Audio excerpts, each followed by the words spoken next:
아버지, 이 예배를 받아주시고 우리의 찬양을 흠양해 주시고 우리의 기도를 들어 주시옵소서.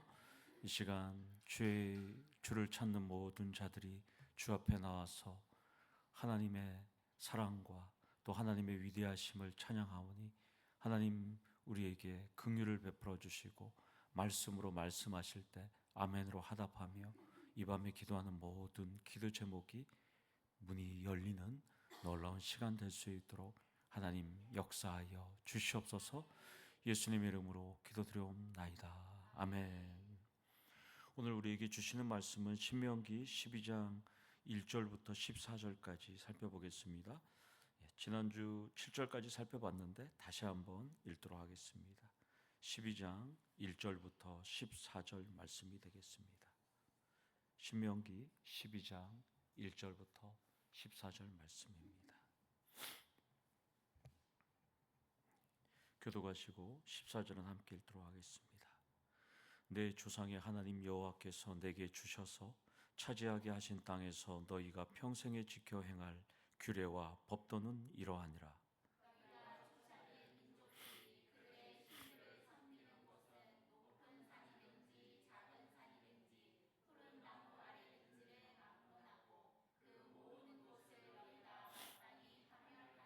그 제단을 헐며 주상을 깨뜨리며 아세라상을 불사르고 또 그 조각한 신상들을 찍어 그 이름을 그곳에서 멸하라.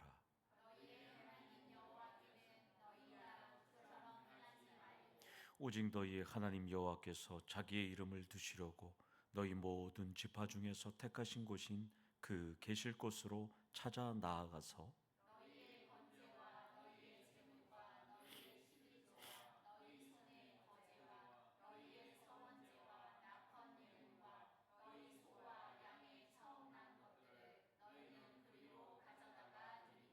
거기 곧 너희의 하나님 여호와 앞에서 먹고 너희의 하나님 여호와께서 너희의 손으로 수고하는 일에 복 주심으로 말미암아 너희와 너희의 가족이 즐거워할지니라.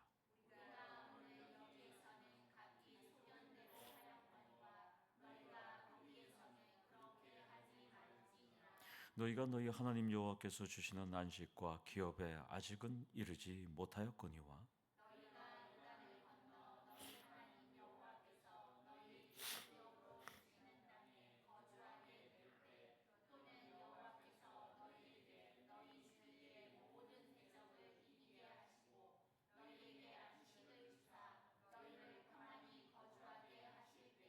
너희는 너희 하나님 여호와께서 자기 이름을 두시려고 택하실 그곳으로 내가 명령하는 것을 모두 가지고 갈지니 곧 너희의 번제와 너희의 희생과 너희의 십일조와 너희 손의 거제와 너희가 여호와께 소원하는 모든 아름다운 선물을 가져가고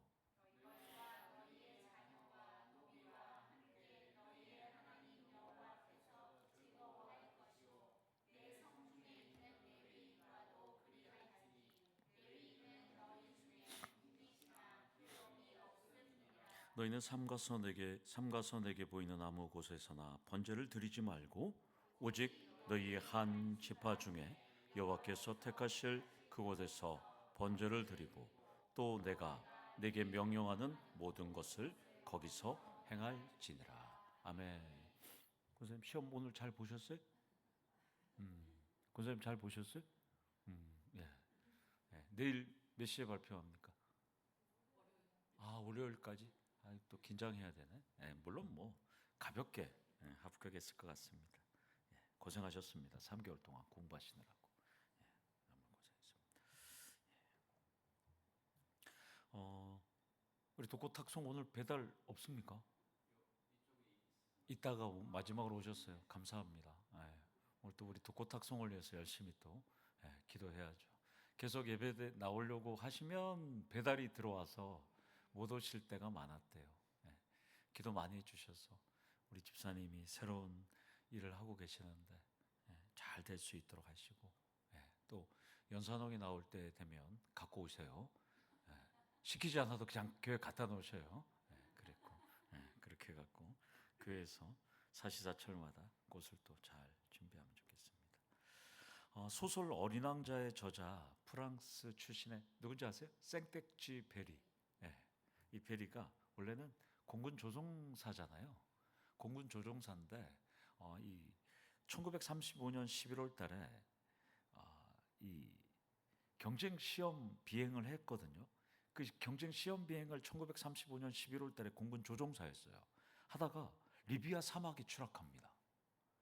그런데 불시착을 했는데 자기는 조종사고 수리하는 분하고 둘이 같이 떨어졌어요. 리비아 사막에. 그런데 마실 것도 없고 먹을 것도 없었어요. 거기서 5일을 버텼거든요. 그런데 여기서 과연 내가 살아갈 수 있을까?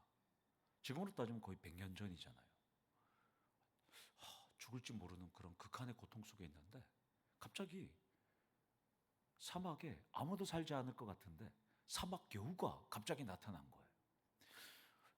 쟤는 이곳에서 어떻게 살아갈까?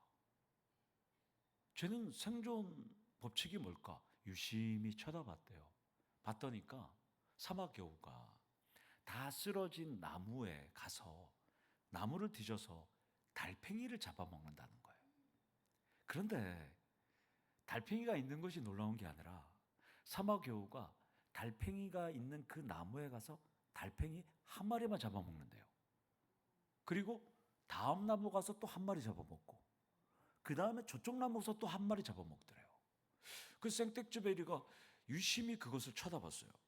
그러면서 이 말라 죽은 나무에 달팽이를 왜 사막 여우는 한 마리씩만 잡아먹을까요?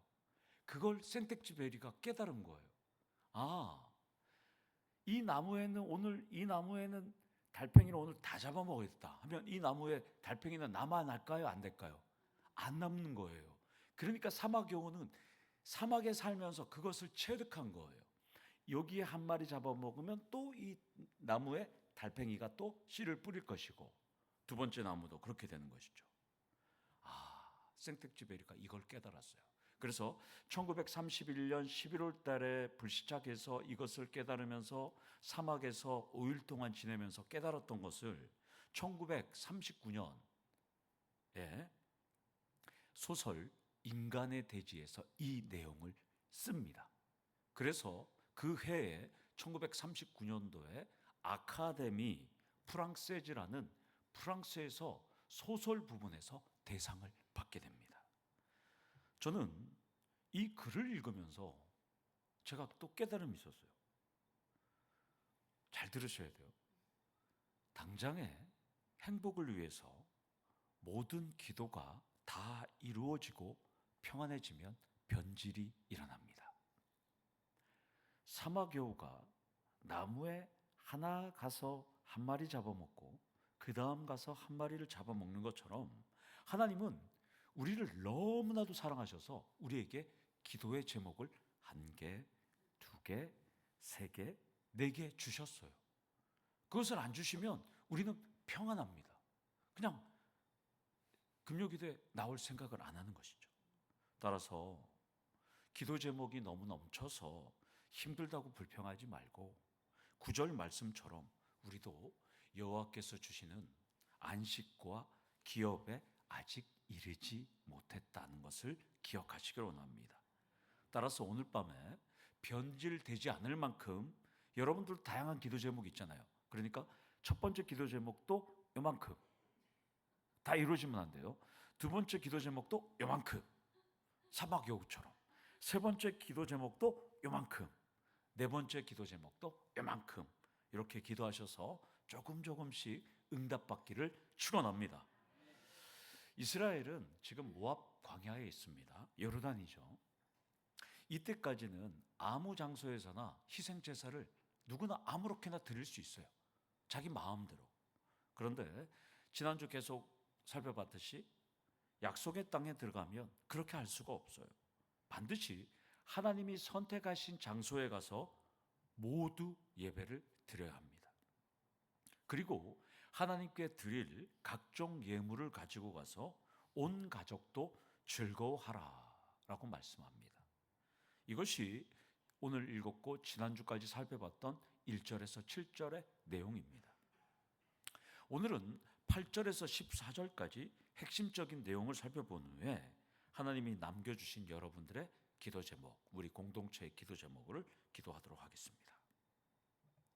8절을 보면 여기 모압에서는 각기 소견대로 했습니다. 그런데 거기 가나안 땅에 들어가면 그렇게 하지 말라고 말씀하십니다. 하나님이 주신 땅에 들어가면 행동에 제약이 있다는 거예요. 모압에서는 각 사람의 생각대로, 스타일대로, 좋은 대로 행동해도 아무런 문제가 없었어요. 그런데 가나안 땅에 들어가면 하나님 뜻대로 행동하라는 거예요. 그러니까 하나님이 주신 땅은 하나님이 제시하는 기준대로 살아낼 의무가 있는 땅입니다. 내 생각, 내 스타일, 내가 좋은 대로가 절대 아닙니다. 이것을 우리에게 적용한다면 예수 믿기 전에는, 또 신앙이 자라나기 전에는 내 스타일대로, 내 마음대로, 꼴불견대로, 독불장군대로 나시가 막 파여있는 막 화려한 옷을 입고 올 수가 있어요. 그리고 밥맛으로 살 수도 있어요. 그리고 세상 법에만 저촉되지 않으면 괜찮습니다. 그런데 예수 믿으면 하나님이 제시하는 기준대로 살아낼 의무가 있다는 것입니다. 그것은 성경대로 우리는 살아내셔야 한다는 것입니다. 예수 그리스도의 향기로 배우고 받고 든 본발을 지키며 살아갈 때 평강의 하나님이 너희와 함께 하시리라 라고 빌립보서 4장 9절 말씀, 참 저는 이 말씀이 참 좋아요. 그래서 이걸 배받 듣본 이거로 외우거든요. 배우고 받고 듣고 본발을 행하라. 그러면 평강의 하나님이 너희를 지키시리라. 이렇게 말씀하시는 거예요. 그리고 사도 바울은 로마서에서 그렇게 말하죠. 너희 몸을 거룩한 산 제사로 드리라. 그렇게 또 산 제물로 드리라. 이렇게 말씀하잖아요. 자, 그래서 저는 여기서 제가 만든 게 있어요. 겉은 신자인 척하면서 속은 불신자. 겉신 속불로 살면 안 돼요. 겉신 불, 속불 이렇게 살아가면 안 돼요. 그러니까 겉은 신자인 척 살아가면서 속은 형식적인 종교 생활을 하면 안 된다는 것이죠. 여러분 눈에도 우리 박신영 권사님 그런 얘기를 했는데 다 보여요. 이분들이 신앙이 있는지 없는지, 또 종교 생활을 하는 건지, 친목 생활을 하는 건지, 뭘 하는지 다 알아요. 저도 마찬가지예요. 담임 목사는 상처를 받을까 봐 말도 못하고 그냥 모른 척 하는 거예요. 그냥 변하기를 기도하고 기다리는 것뿐이죠. 그런데 더 문제는 그런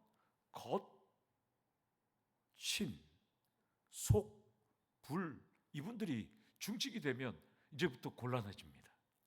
내 소견대로의 목소리를 내는 순간 교회는 어떻게 돼요? 망하는 겁니다. 그때는. 그래서 저는 훈련을 매우 중요하게 생각해요. 물론 훈련 받는다고 사람 바뀌지는 않아요. 그래도 한동대처럼 배워서 남 주자. 배워서 남을 줄 수가 있는 거거든요, 여러분들.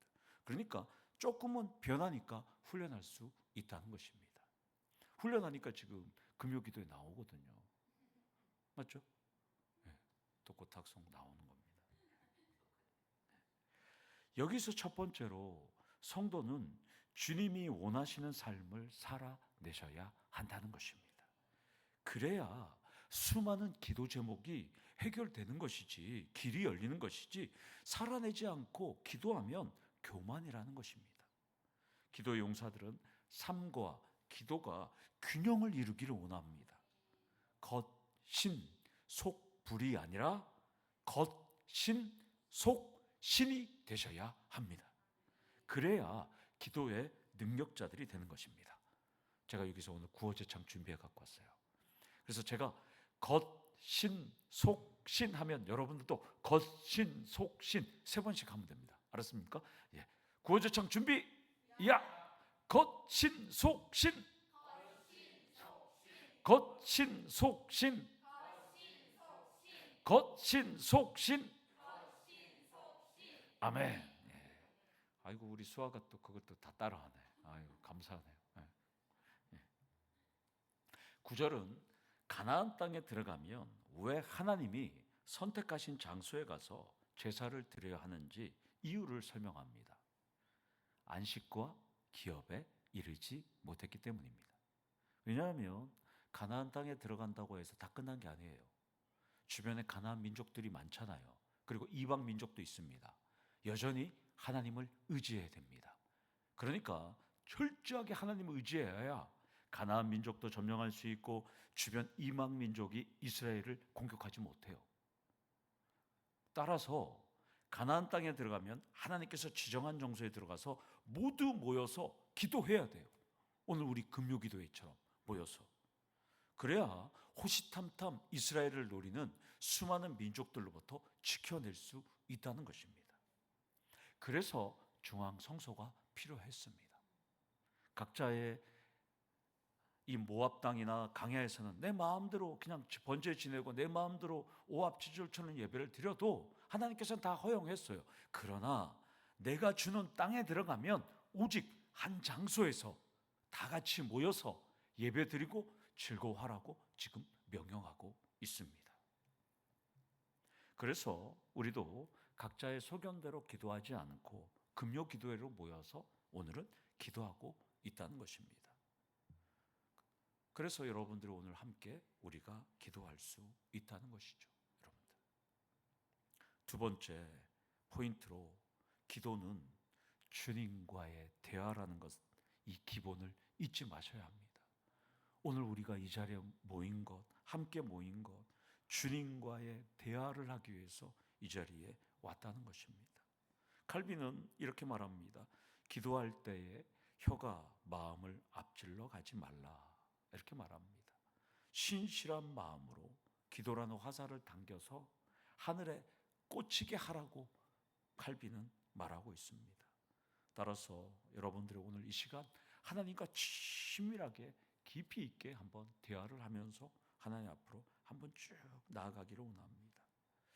10절을 보면 이스라엘의 행동과 하나님의 행위가 대조가 돼요. 이스라엘은 반드시 요단을 건너가야 가나안 땅에 들어갈 수 있습니다. 그때 하나님은 땅을 주신다고 약속하십니다. 그리고 거기에다가 플러스, 항상 우리 하나님은 플러스예요. 생각하지 못한 것까지 주셔요. 안식과 평안까지 주신다고 약속하십니다. 이것을 보면 믿음은 행위가 필요합니다. 하나님 말씀을 따라서 요단강을 건너가야 가나안 땅에 들어가는 거 당연하잖아요. 금요 기도회로 나와서 기도를 해야 하나님께서 축복해 주시는 것이잖아요, 여러분들. 그러니까 반드시 말씀을 순종할 때 하나님은 함께 하신다는 것입니다. 본문에서 말하는 이스라엘의 대적은 너무나 많아요. 애굽, 가나안 민족, 모압, 아몬, 블레셋, 아람, 아수르, 바벨론, 수많은 민족들이 많습니다. 대적은 무수히 많아요. 그러나 이스라엘이 순종할 때 하나님의 능력을 경험할 수 있다는 것입니다. 하나님의 능력은 하나님께서 그 땅을 주실 뿐만 아니라 안식과 안전이라는 결과물로 보이게 되는 겁니다. 제가 요즘은 구걸 목사가 돼갖고요. 이번 주에도 전국의 우리 교단에 대형 교회에다가 저희 교회 좀 도와달라고 보냈어요. 제 별명을 제가 지었어요. 구걸 이재용. 예. 그러나 우리 하나님께서 도와주실 줄 믿고 저는 기도하고 있습니다. 성도님들 많이 기도해 주셔서 제가 여기저기 이렇게 하고 있지만 성도님들 많이 기도해 주셔서 그 모든 것들이, 믿음은 행동이 필요하잖아요. 그래서 행동하는 거예요. 믿고 행동할 때 하나님께서 주시니까.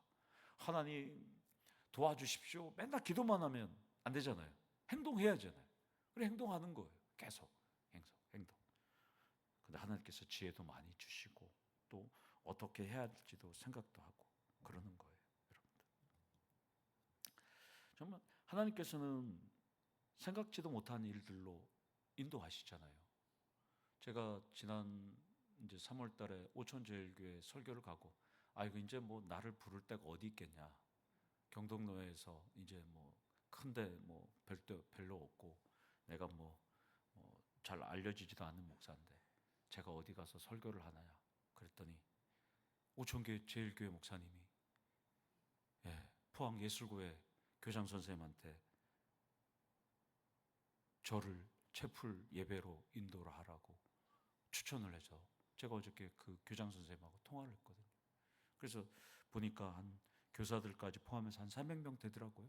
애들이 음악하고 미술 하는데 전혀 생각지도 못하게 하나님께서 역사하시는 거죠. 저는 설교하고 막바로 또 노회하러 쭉 또 가야 되는 거예요. 참 감사하잖아요. 제가 뭐 오천제일교회 목사님한테 부탁한 것도 아니고 그분하고 가까운 것도 아닌데 참 인품이 좋으신 분인데 그래서 저를 그쪽으로 또 하는데 저는 어저께 그 얘기 딱 듣고 난 다음에 책도 안 보고 아무것도 안 보고 어저께 하루 종일 들었던 찬양이 다음 주 부를 주를 찾는 모든 자들이 찬양인데 그걸 어저께 한 200번 넘게 듣고 있었거든요. 그래서 교장 선생님이 목사님 설교 제목하고 본문만 보내주시면 됩니다.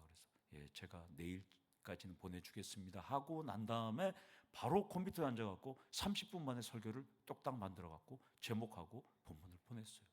하나님께서 저에게 하루 종일 200번 넘게 그 찬양을 듣게 한 게 거기 설교를 준비하라고 준 것 같아요. 그래서 그 설교를 그대로 뽑아냈어요. 참 감사합니다. 생각하지 못한 일로 하나님께서 역사하시고 그 하루 종일 그 찬양을 200번 넘게 듣도록 하신 그 하나님께서 설교를 만들어내도록 하고 참 저는 그럴 때마다 깜짝깜짝 놀랍니다. 여러분들도 믿음에 따라서 행동할 때 하나님께서 여러분들에게 역사하신다는 것을 믿고 이 밤에 기도하기를 원합니다. 세 번째, 말씀에 순종하고 기도할 때 하나님의 능력은 보이게 되는 것입니다. 물론 순종도 성경도 모르는 초신자가 기도해도 하나님은 들어주신다는 것입니다. 그 포항예술고가 대동고 재단이죠. 그럼 대동고에서도 채플이 있겠네요. 그럼 거기도 나중에 갈지도 모르겠네요. 맞죠?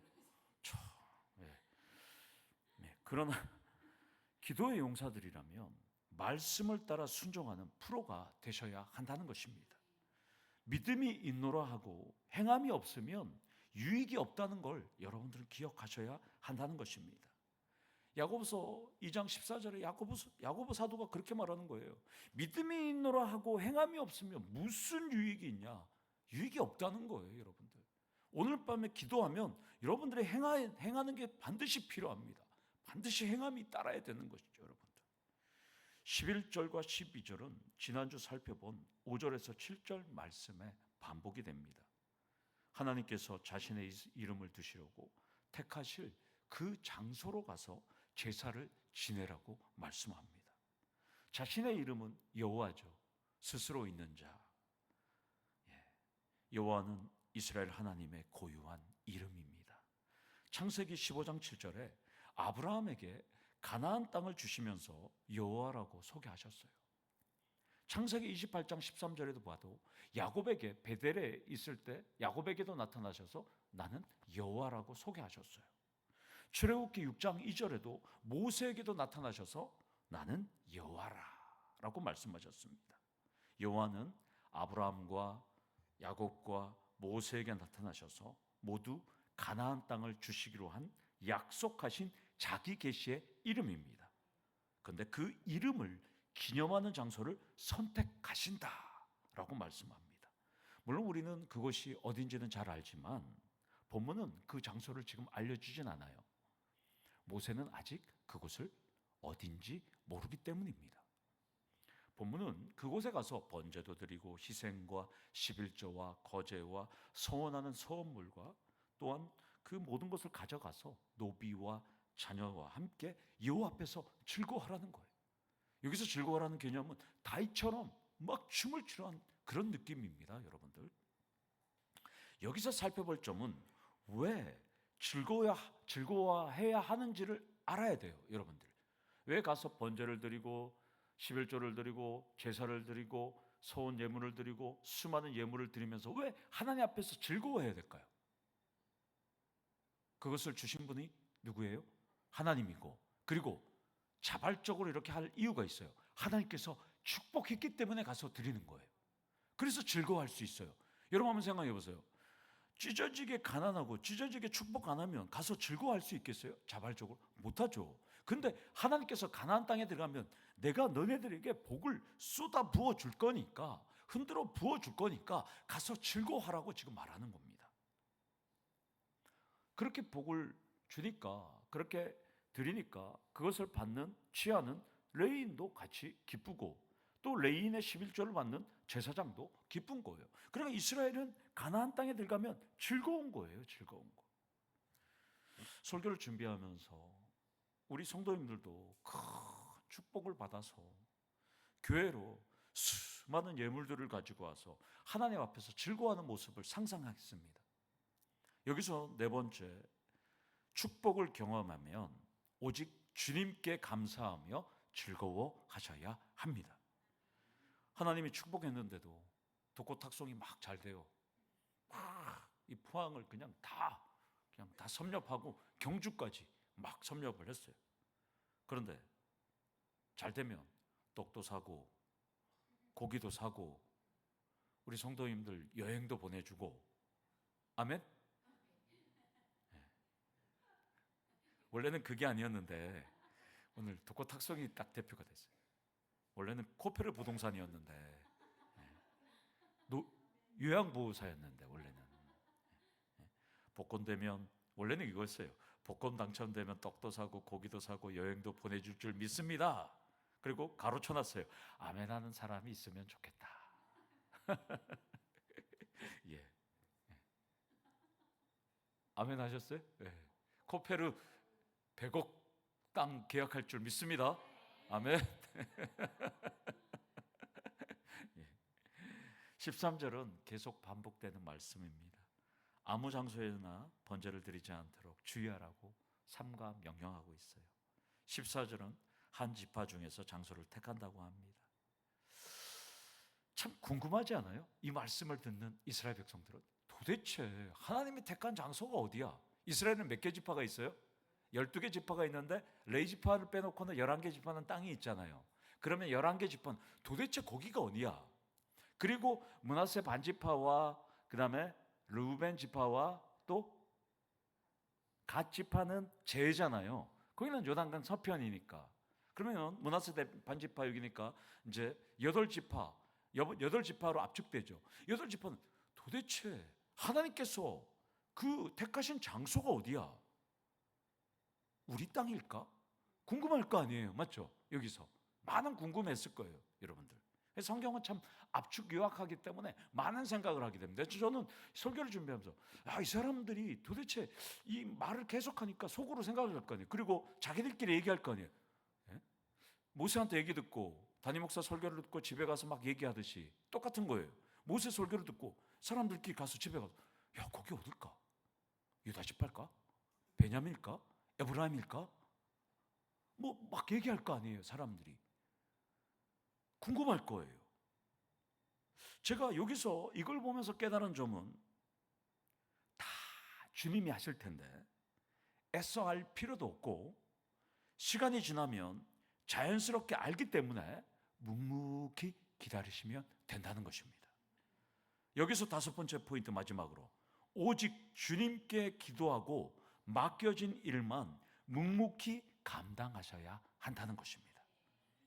뭘 알려고 하고 뭘 하려고 하면 힘만 드니까 오직 주님께만 맡기기를 축원합니다. 이 생텍쥐베리의 대표작이자 전 세계에 160여 개국에, 저도 읽었거든요, 1억 부 이상 판매한 베스트셀러가 어린 왕자잖아요. 이 어린 왕자. 그런데 어린 왕자의 명대사가 있어요. 사막이 아름다운 것은 어딘가에 샘을 감추고 있기 때문이다. 이게 전 세계에서 가장 명대사입니다. 사막이 아름다운 것은 어딘가에 샘을 감추고 있기 때문이다. 그는 사막에서 5일 동안 있으면서 많은 것을 깨달았어요. 사막 여우도 봤지만 사막에서 안개에서 물을 만드는 곤충도 발견했어요. 사막에 갔더니까 딱정벌레인 나미부 사막의 거저리는 물을 얻기 위해서 극심한 안개와 일교차를 이동해서요, 모래 언덕으로 간다는 거예요. 딱정벌레가. 그리고 거꾸로 쓴다는 거예요.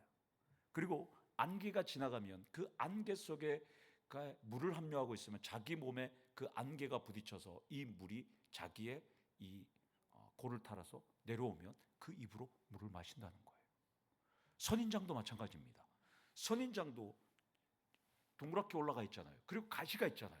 그 바람 속으로 부딪히면서 이 가시와 만나서 그 가시에서 물 수분이 돌기를 타고 내려와서 저장된다는 거예요. 놀라운 발견들이 있는 것이죠. 리비아 사막에 불시착했던 이 생텍쥐 베리는 밤이슬을 받아가면서 물을 먹었다는 거예요. 5일 동안. 극한의 상황을 이겨내고 그 다음에 사막 여우와의 만남은 그는 불세출의 역작 어린 왕자를 만들어냈습니다. 아무것도 없는 사막인 것 같아도 그곳에서 질서와 하나님의 창조의 섭리를 오묘한 것을 그는 깨닫게 되었어요. 사막이 그는 지혜의 수분의 장소가 되었다는 것입니다. 단종의 유배를 가지 않았고 어몽도를 만나지 않았다면 왕사남이란 영화가 나오지 않았을 것입니다. 인생 광야를 사는 우리도 금요 비전 기도회가 감춰진 하나님의 축복의 샘을 발견하는 시간이 되기를 원합니다. 지금 우리는 사막과 같아요. 축복도 안 보이는 것 같아요. 그러나 사막은 샘을 감추고 있습니다. 금요 기도회도 축복의 샘을 감추고 있습니다. 오늘 마지막 찬양처럼 보이지 않아도 우리를 도와주시고 그 하나님만을 의지하면서 나아가시는 거예요. 축복의 샘이 눈에 보이지 않습니다. 영안의 눈을 열어서 보시기를 원합니다. 오늘 설교 제목이 오직 주님께입니다. 오직 주님이면 되지 뭐가 더 필요합니까? 기도로 감춰진 축복의 샘을, 축복의 유전을 발견하기를 축원합니다. 아멘. 우리 다 같이 기도하시겠습니다. 하나님 아버지, 금요 기도회를 통해서 하나님께서 감춰주신 축복의 샘, 축복의 유전을 발견하는 우리 성도님들 될 수 있도록 하나님 깨달음을 허락하여 주시옵소서. 기도의 샘을 팔 때 오직 주님만 의지하며 주님만 바라보며 주님께 모든 것을 맡길 때 우리의 모든 문제들이 하나하나 해결되고 하나님 앞에 기쁨과 즐거움과 찬양과 웃음소리만 가득한 우리 더처음교회 기도의 그 용사들 될 수 있도록 하나님 기도의 능력자로 세워 주시옵소서. 예수님의 이름으로 기도드리옵나이다. 아멘. 우리 다 같이 갈보리 산 위에 찬양드리도록